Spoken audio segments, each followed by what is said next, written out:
दोस्तों, अयोध्या में 22 जनवरी 2024 को राम मंदिर का उद्घाटन होने जा रहा है। वो राम मंदिर जिसका सपना हर किसी ने देखा था। और जब सुप्रीम कोर्ट का फैसला आया कि बरसों पुराने राम मंदिर का पुनः निर्माण होगा, आखिर राम मंदिर को सबसे पहले किसने बनवाया था और फिर राम मंदिर को तोड़कर बाबरी मस्जिद किसने बनवाई थी? आखिर क्या है राम मंदिर का पुराना इतिहास? कैसे प्राचीन काल से हिंदू भक्त अपने रामलला के लौटने का इंतजार कर रहे थे और कैसे राम मंदिर को फिर से उसी जगह बनाने की इजाजत मिली? दोस्तों, ये सब जानेंगे आज की इस वीडियो में, इसलिए वीडियो को अंत तक जरूर देखना। और अभी तक आपने हमारे चैनल को सब्सक्राइब नहीं किया है तो वीडियो को लाइक करके चैनल को सब्सक्राइब जरूर कर देना। चलिए साथियों, वीडियो शुरू करते हैं। साथियों, पौराणिक कथाओं और धर्म ग्रंथों के अनुसार जब भगवान श्री राम अपनी प्रजा सहित बैकुंठ धाम चले गए थे, तभी पूरी अयोध्या नगरी सरयू में समाहित हो गई।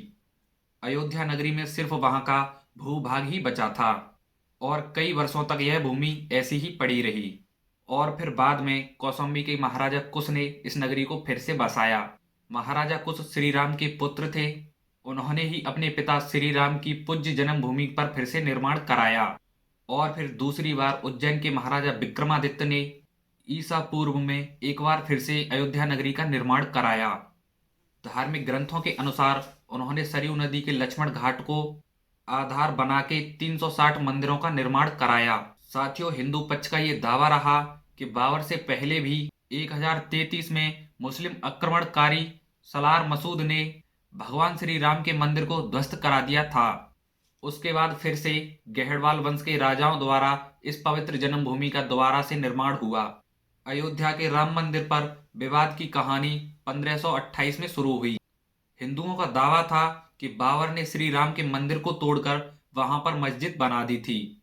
अयोध्या राम मंदिर और बाबरी मस्जिद का फैसला देते समय सुप्रीम कोर्ट ने उन सिख ग्रंथों को अहम सबूत माना है, जिसके मुताबिक सिख धर्म के संस्थापक गुरु नानक देव बाबर के भारत आने से पहले ही गुरु नानक देव भगवान श्री राम की जन्मभूमि के दर्शन करने के लिए पहुंचे थे। गुरु नानक देव 1510 से 1511 के बीच अयोध्या आए थे, जबकि बाबरी मस्जिद को 1528 में बनाया गया। इतिहासकारों के अनुसार बाबर के कहने पर उसके सूबेदार ने इस मस्जिद का निर्माण कराया था। साथियों, राम मंदिर और बाबरी मस्जिद के विवाद को लेकर जन्मभूमि के आसपास के इलाकों में 1853 में दंगों का मामला सामने आया। फिर 1859 में अंग्रेजों ने इस विवाद को रोकने के लिए मुसलमानों को ढांचे के अंदर और हिंदुओं को राम चबूतरे पर पूजा पाठ करने की इजाजत दी। फिर 1885 में पहली बार महंत रघुवीर दास बाबरी मस्जिद के पास मंदिर निर्माण को लेकर फैजाबाद कोर्ट में एक याचिका लगाई और कोर्ट ने वो याचिका ठुकरा दी। फिर 23 दिसंबर 1949 को राम मंदिर के इतिहास में एक जबरदस्त मोड़ आया। उस दिन रामलला की प्रतिमा अचानक से मंदिर के अंदर विराजमान मिली।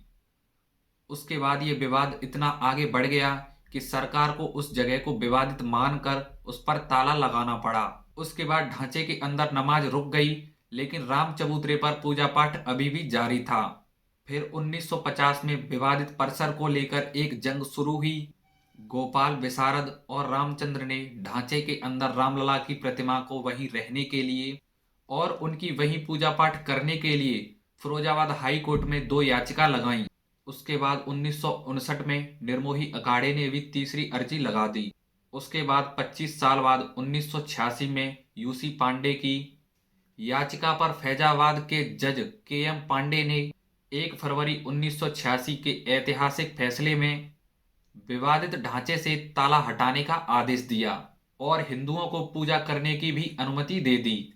उसके बाद 1989 में इलाहाबाद हाई कोर्ट ने फैजाबाद जिला अदालत से टाइटल सूट अपने हाथों में ले लिया और विवादित जमीन पर पूजा अर्चना निरंतर रखने का आदेश दिया।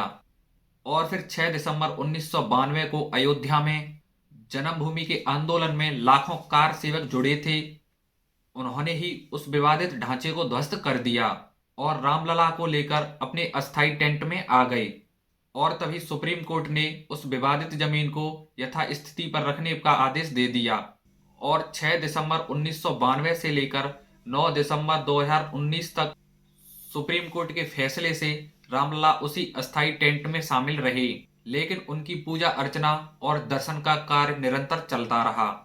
उसके बाद 1993 में पीवी नरसिम्हा सरकार ने विवादित जमीन के आसपास की 67 एकड़ जमीन को ही अधिग्रहित कर लिया।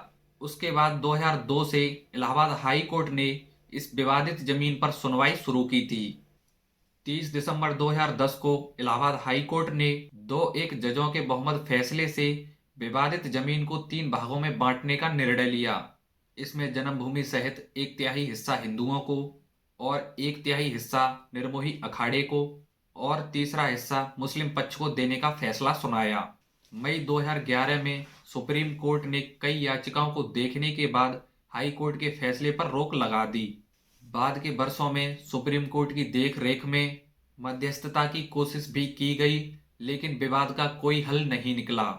आखिरकार तत्कालीन चीफ जस्टिस रंजन गोगोई की अगुवाई वाली सुप्रीम कोर्ट की 5 सदस्यीय संविधान पीठ ने 40 दिनों की मैराथन सुनवाई के बाद 16 अक्टूबर 2019 को दशकों पुराने कानूनी विवाद पर फैसला सुरक्षित रख लिया।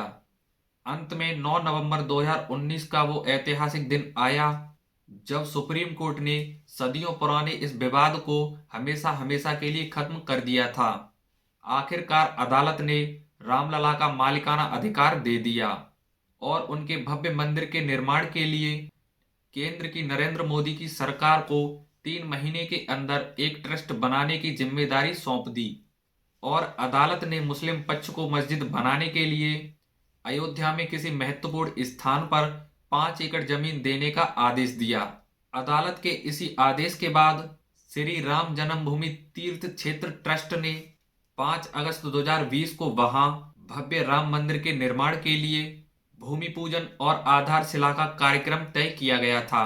साथियों, ये था राम मंदिर का सदियों पुराना इतिहास। आपको ये वीडियो कैसा लगा कमेंट करके जरूर बताना। और साथियों, आपको ये वीडियो जरा सी भी पसंद आई हो तो वीडियो को लाइक करके चैनल को सब्सक्राइब जरूर कर देना। चलिए साथियों, मिलते हैं नेक्स्ट वीडियो में। तब तक के लिए जय श्री राम।